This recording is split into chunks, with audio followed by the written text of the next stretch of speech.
L'échange que vous allez entendre est un entretien épistémique. Il s'agit d'une conversation asymétrique dans laquelle on s'intéresse à notre interlocuteur en lui posant des questions. Au travers de celle-ci, nous cherchons à comprendre les raisons qui motivent son avis.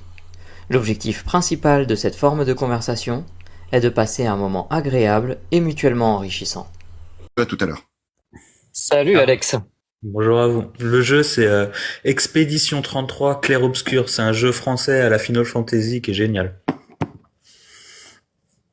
Ah bah, les fans de jeux et de Final Fantasy noteront. Dis-moi, alors du coup, tu as voulu monter pour t'exprimer. Mm. Quel est ton avis? Alors moi je pense qu'il faut dissocier. Tu penses qu'il faut dissocier? Tu Euh, as raison.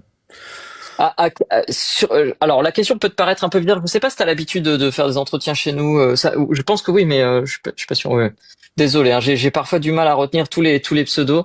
Euh, sur une échelle de, on va dire sur une échelle de 0 à 100, à quel point t'es sûr qu'il faut dissocier? 100 étant, je suis absolument sûr, dans toutes circonstances, faut dissocier. 0, je suis absolument pas sûr qu'il faille dissocier. 85.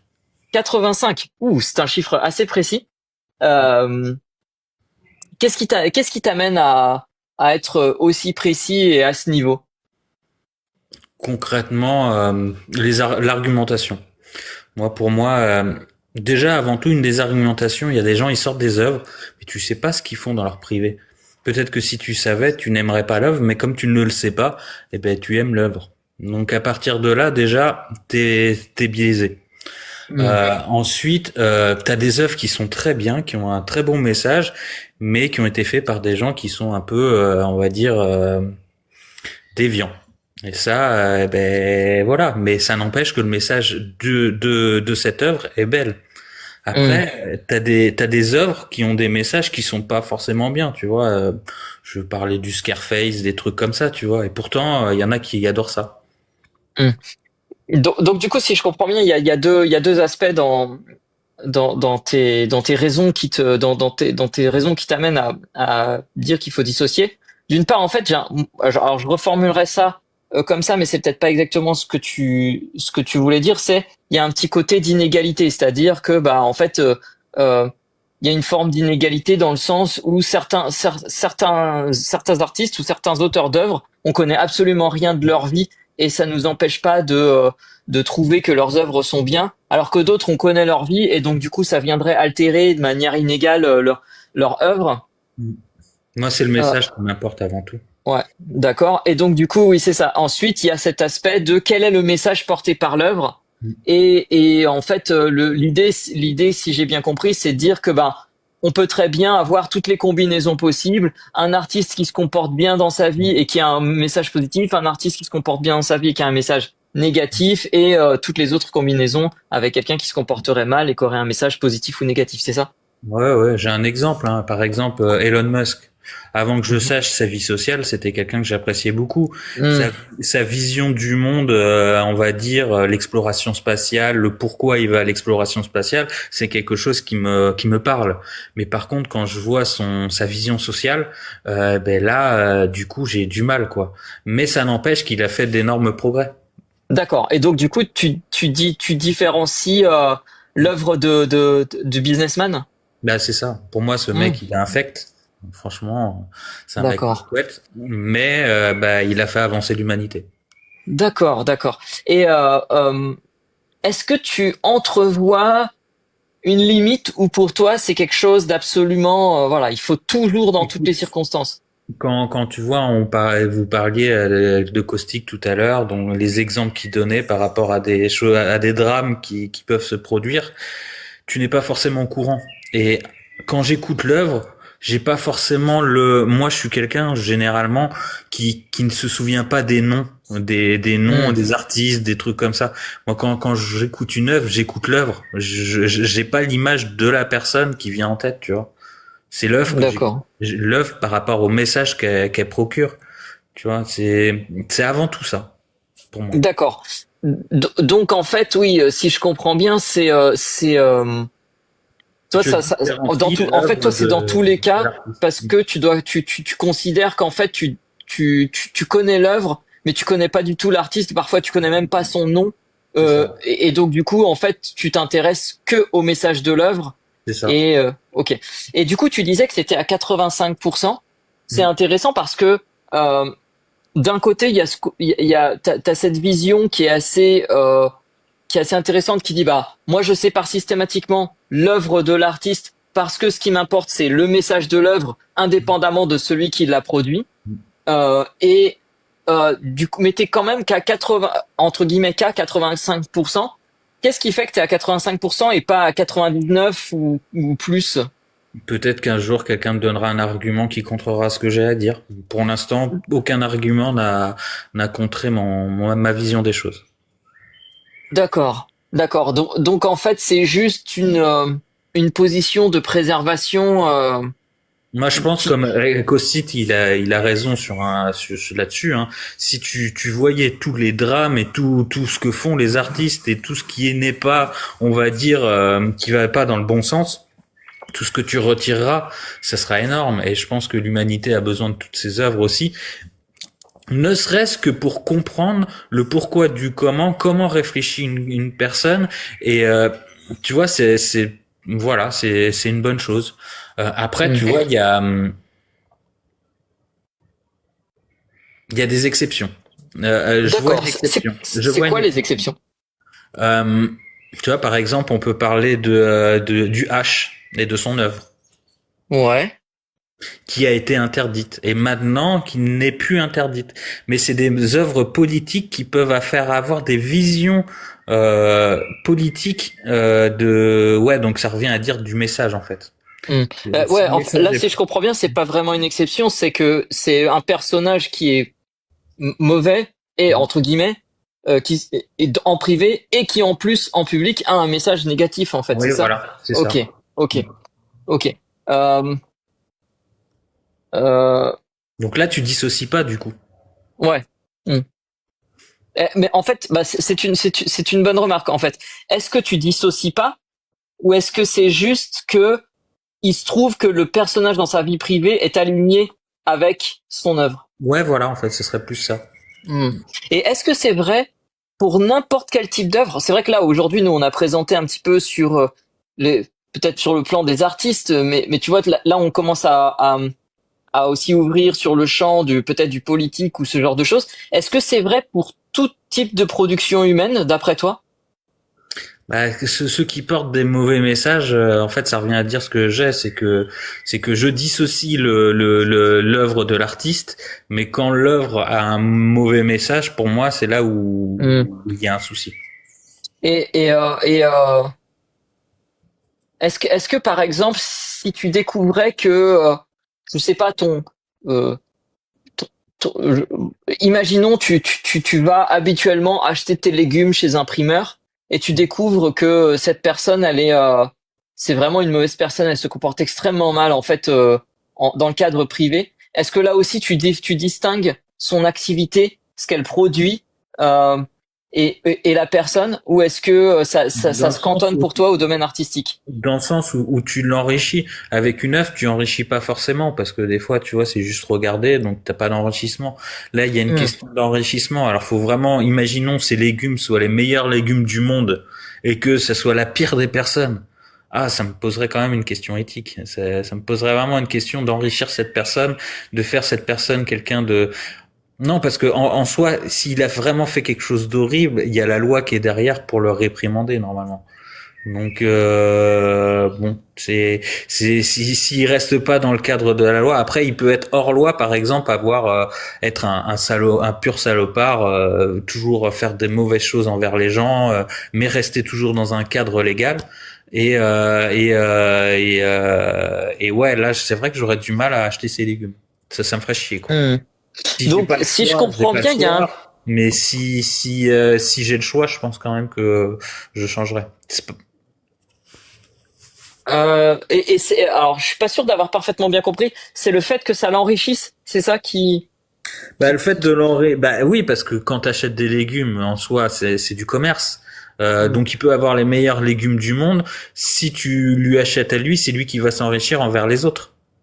Et c'est vrai que ça me dégoûterait de lui donner de l'argent pour qu'il puisse profiter de sa vie un maximum, alors que parce qu'il a des bons légumes, alors que cette personne-là, ça me fait penser à Bolloré un petit peu, tu vois. Ce mec, il fait du luxe, il fait plein de choses et tout, mais c'est quand même une saloperie. Et du coup, il y a quand même beaucoup de gens qui lui achètent ce qu'il fait. Et tu vois, c'est ce cas-là. Du coup, alors je pense qu'on touche à un point qui est vraiment très intéressant. Hmm. Est-ce que ça veut dire que tu penses que on devrait,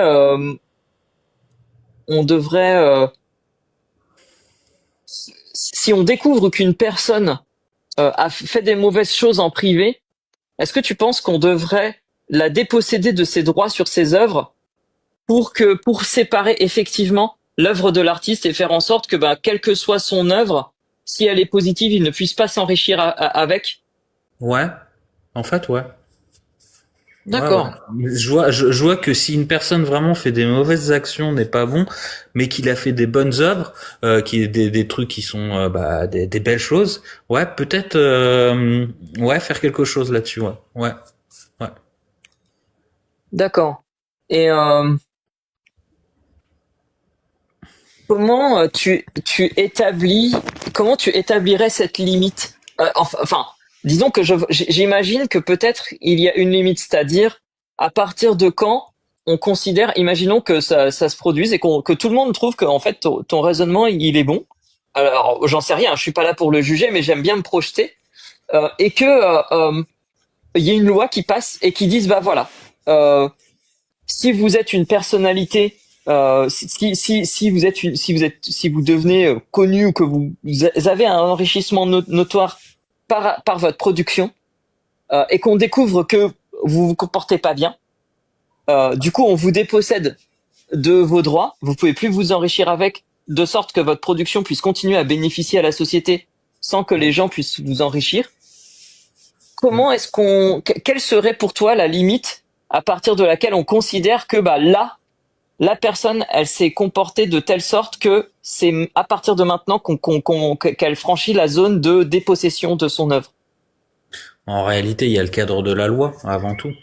Après, moi, il y a les problèmes moraux aussi. Des fois, il y a des gens, ils restent dans la loi, ils sont pas réprimandables, mais moralement, ils détruisent énormément de personnes. Ça, mais comment veux-tu faut que ça soit prouvable que que les actions de la personne ont détruit psychologiquement une autre. Et ça, il faut, c'est difficilement, ce sera une étape supplémentaire en fait pour l'humanité de réussir à juger l'autre. Mm. Après, quand on est trop dans le jugement, des fois, le jugement, faut faire attention parce que faut voir les tenants, les aboutissants et savoir le pourquoi du comment. Et ça, c'est très difficile à établir. D'accord. Donc en fait, si je comprends bien, Déjà, le ça cadre de pose, la loi. ouais. Mais et dans le cadre de cette loi, euh, à partir de quel type de fait ou de quelle catégorie de fait, euh, selon toi, on devrait commencer à dire là tu vas être dépossédé de ton œuvre. Tu vois, imaginons une personne qui a énormément d'argent et qui laisse mourir les autres de faim. Et qui en a rien à foutre. C'est pas Hmm. réprimandable au niveau de la loi, mais pourtant c'est dégueulasse. D'accord. Euh, mais donc du coup, est-ce que ça veut dire que pour toi le cadre de la loi serait un premier départ, mais que ce genre de cas serait pas géré? Et il Ou faut faire évoluer la loi, quoi. Parce que pour moi, il faut faut faire aller un évoluer petit la peu loi? plus loin que la loi actuelle. Parce que je Et, considère que actuellement, on n'est pas suffisamment juste. et du coup, justement, en fait, c'était un petit peu l'objet de mon une espèce d'expérience de pensée, mais je vais la prolonger du coup. Si demain on te proposait de collaborer à la rédaction de cette nouvelle loi, Hmm. euh, est-ce que quelles seraient les catégories et les typologies de comportement que tu placerais dans cette loi de sorte que on dise, bah voilà, si tu fais ce genre de choses dans ta vie privée, alors on te dépossède de ton œuvre? Bah déjà le cadre de la loi et ensuite je pense que c'est des choses qui se discutent parce que c'est quelque chose qui est éminemment importante et et une personne ne peut pas gérer la chose. Il faut avoir énormément de discussions envers les personnes pour voir les argumentations de chacun et essayer de trouver quelque chose de juste. Après il y a beaucoup de choses à réfléchir en soi. Dans notre monde, il y a beaucoup de choses qui sont assez injustes. Celle que je viens de parler, par exemple, il y en a d'autres aussi qui est, par exemple, le fait de détruire une personne psychologiquement pour X ou Y raison, mauvaise raison. Ça, c'est pas bon non plus. Je pense que moralement, en fait, je pense que l'humanité devrait se soutenir. Et il y a beaucoup de gens qui disent, ouais, je suis pas ton psy. On entend beaucoup ça sur les lives. Ouais, je suis pas là pour t'aider. Ouais, machin. Moi, je pense qu'à partir du moment où tu vois quelqu'un en difficulté et que t'as un groupe déjà, il faut aider les gens, quoi. Et même si ça te fait chier parce que tu vas pas passer forcément un bon moment, si ça arrive à ce moment-là, c'est que c'est à toi de le faire. Tu vois, à la mesure du possible, hein, à la mesure de tes capacités et à la mesure de ta force, de ta force mentale et physique. Mais quand tu vois des gens en difficulté, tu les aides, quoi. Et c'est pas, et les gens peuvent faire des erreurs. Il faut savoir comprendre l'erreur, savoir rétablir l'erreur, savoir tout simplement être compréhensif.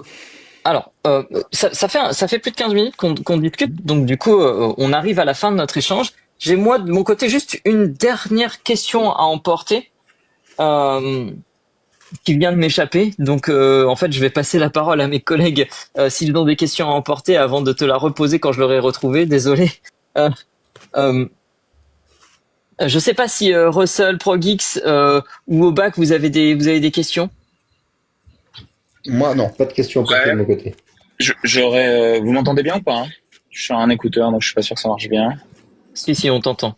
Cool. Ouais, j'aurais une question. Tu disais tout à l'heure, et je ferai bien un mini retour à John en parallèle. Tu disais tout à l'heure, en gros, que à partir d'un certain moment, si tu enrichissais donc ton marchand de légumes, c'était l'exemple que John avait pris pour dire si j'enrichis mon marchand de légumes alors que je découvre que c'est une personne mauvaise, ça m'embêterait et je chercherais peut-être une alternative.